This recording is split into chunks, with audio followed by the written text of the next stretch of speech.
असर से कुछ पहले हजरत साद बिन अबी वक्कास रजी अल्लाह ताला अन्हु मदीना मनव्वरा के बाजार में घूमते हुए एक मकाम पर पहुंचे। आप रजी अल्लाह ताला अन्हु ने यह देखा कि कुछ लोग एक सवार शख्स के पास जमा हैं जो बुरी और नागवार आवाज के साथ चीख रहा है और हजरत अली रजी अल्लाह ताला अन्हु की शान में गुस्ताखी कर रहा है।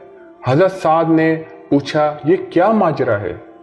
एक शख्स ने कहा कि यह आदमी जो अपनी ऊँटनी पर सवार है हजरत अली की शान में तनकीद कर रहा है।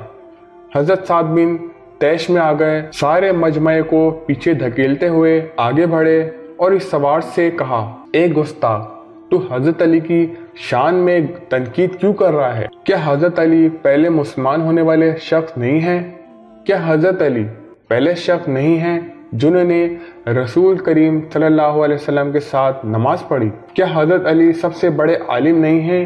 क्या वो रसूल अल्लाह सल्लल्लाहु अलैहि वसल्लम के दामाद नहीं हैं? क्या हजूर सल्लल्लाहु अलैहि वसल्लम ने अपनी बेटी इनसे नहीं भी आई थी?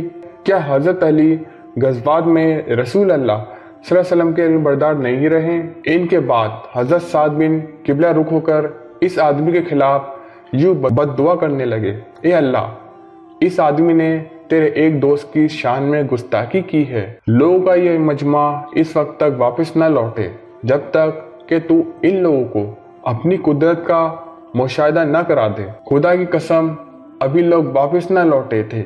जिस ऊँटनी पर वो आदमी सवार था इसने जोरदार झटका दिया, इसको नीचे फेंक दिया, जिससे इसका सर तन से जुदा होकर दूर जा गिरा और दिमाग फट गया और वो वहीं मर गया।